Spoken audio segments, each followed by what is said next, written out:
Hello, tunia he cookie channel I say you he le masa I say ma bangvin he chi Photoshop mangcha he passport iti ki sim ham ti ane veotin amasa penin he chlaya action ai chi deu he na action kiti omen he chi action a chi na dinga chu he chlai action ena mo lawai le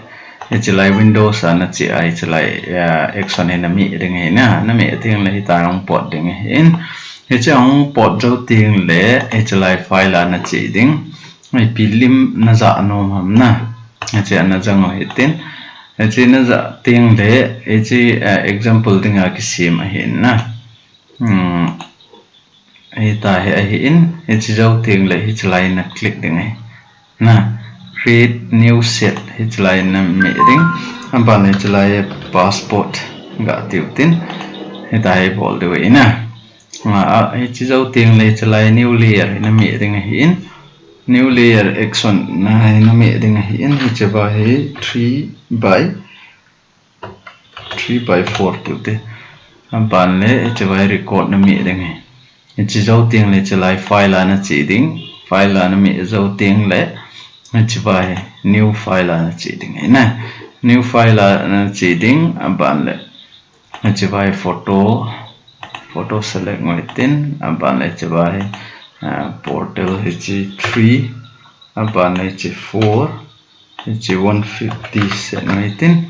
150 set zo ting le chlai na chi thei ding he chi tua in sa om he in he chlai centimeter na centimeter a bol de wai ji passport in sa chu lin bi se ding he ji chun chlai 16 bit ko yu hitin aban la okay na mi ding okay na me tiếng le chi size cho hi in na chi size cho hi in hi chi zo tiếng le hi chi vai lim pen cho hi chi lim pen hi chi na drag lut ding ai chi la ya na nan drag lut ding control minus me le chun asu neo na hi in shift me en lang chi vai resize na bol ding na resize na bol zo tiếng le hi chi lai pai na me ding chlai me zo tiếng là control plus me kinen lang am ban le chlai pa hi na stop ding na stop ding na stop zo tiếng le chlai ai new na sim kiteng hi to hi boulder sim dewe boulder sim dewe hin boulder na sim zo tiếng le hi chlai image layer na chi ding anoi langa cho vele chen hi chi pen na mo ding chi option chana me ding na me zo tiếng le control a na me ding control a na me tiếng le hi chi alimong ki select entin aban le edit na na chi ding stroke na chi ding aban le hi chi stroke pen hi 20 ko hitin aban le chi color hi na dei la samyong na khial thei na nob la bom long na bol thei ai la kang bol hitin aban le chlai okay na me ding okay na me zo tiếng la chi ho ngai ta na boulder ki si mai ta chi zo tiếng le chi stop ball ki noi tin ban le chi new la ki noi tin ni chi full ga ti full ti tin ban le chi vai file ana chi ding new ana chi ding ban le chi vai photo na me ding photo na me zo tiếng le chi lai select ball lang landscape na landscape chi 12 ga ti tin ji chi a4 size ai ball de wai na a4 size a ball de tin aban le na click zo tiếng le chlai pa chu nong chi in lang chi vai file copy na aban le chu pa ina chi ding edit aban le chu vai paste na bola le chu wang ding na chi hi ta in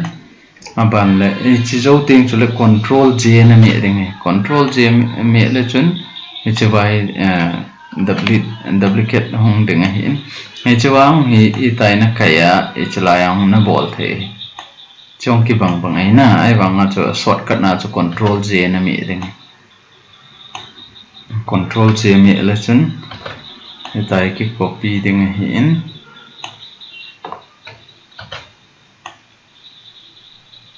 line khat goal zo phot no hitin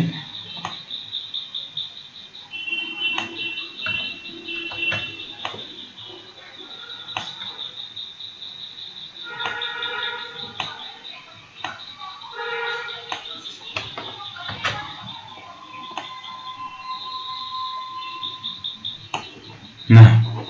chi zo tiang le chi a layer kai su na layer 1 shift na me ding layer 1 na mi ai le bon aung ki copy ding hin chi zo tiang le control e na control e me le chon layer khat am ta vet zo tiang le chlai ong na kaya hi ta ong na bol the ai lo le control j ang chu in zo ai mi ta bang wa chon mi the hin ban le chi na kai su ding tai na golden ban le control j me ke no tin ban le chi kai su tin ano mai le shift na mi ana kai the hi na mi le chun align a andung ju ya chong kum su ding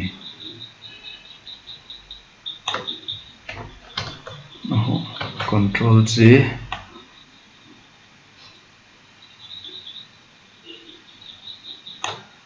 mane zo tiang le to ai hi chalaya hai shift me en lang hi chi pen hina me ke ding abon aung ki select ding control e me ke noi tin hoti ai le layer khat nam ta chana layer khat nam ting le hi chi arrange ka bol tin la ya na ai a hun na sa ting le hi chi stop na bol ding stop na bol zo ting le chalai na chi to ding to in effect devai tai na hi chi delete tau te te chi na delete ta hita ene delete ta haban le na sim no mai le open na mi ding na mi zo tiang le chi bol kit na mi tin chi zo tiang le chi na mi ding chi na selecting aban le chlai button na mi ding na mi zo tiang le chi ong omen tin chi lim hi na kai lut kit ding chi bo hina bol ding na chi arrangement cho hina bol ding chi na bol chai tiang la dang arrangement dang loi hetai adjustment na bolding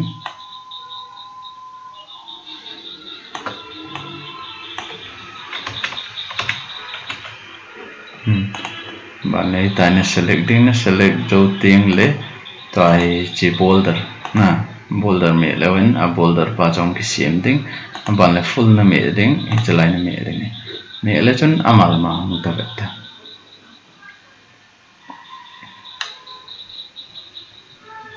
tai ang ten china print the tai na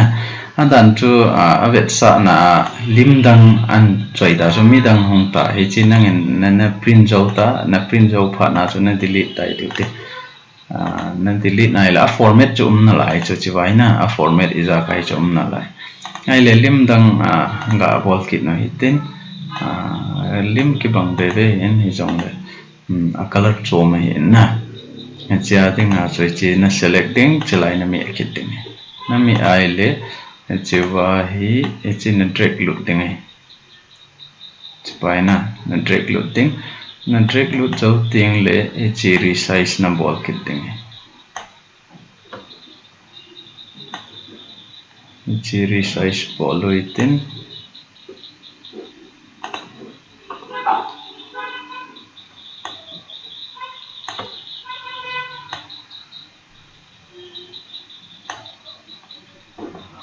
oi hun na sa ting le ban le chibai boulder na me ding boulder me le chani chi background na kan ja chu ka nga hen na ban le chibai hi chi na me ding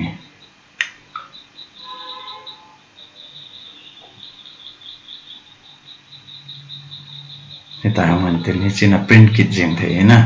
na print kit na le chun a kit ting le hi chi set ngai ta lo chu be khat na set do na ki ko ya la format na hi chi chu na ko ya le na photo hi chi close ong le chu ni ma cha ho ta lo cha kit ting le na hon ting le chi la ya chin lang che wa action na na chi ai le chi setting sa hi ding hi in a size ong na no mai le ni le thum na si ma khat chu 3x4 khat chu 4x5 ti ho na set to the stamp size ai lo le passport size ti o men na cho chu nan dei dan na sim ding ai wanga min hi khel le chon nang na het thim na ring na he ta chu passport ki sim hi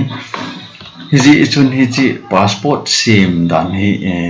na het thim ai la aza chom jong a min ai lo wai le mi khen khat chun lima ga ka min a bol dan a process out ta an bol bin ai la mi ahung tam phat ahung boy ji bin sort ta phat allergy win a customer ho jong studio này họ cả samaro long along hang gì vậy na hi ta chu setting dan na thiệp mai le hi chi be khat be ni me bona set te ana chai jing the hi chi chu tu ni aku ki channel ai chi photoshop ma ko na iti bailam ta passport sim thayam sim ding ham ti na isei now hi chan twin tin video hoina sa ai le subscribe an ki bol nang like an bolin na ngam le bell icon khanong do an tin chong chu me le chun kit ting le video tha ong ki post ai le amu ma sa pen jong na hi ding na mi slowa hi tai photoshop aban ban a izil to de wa hi in kit ting le skill dang in jil kit de wa hi in hi chia ding am chu na vet no mai le subscribe ki bol nang ako ma bell icon khanong do an tin chong chen an mi leng he na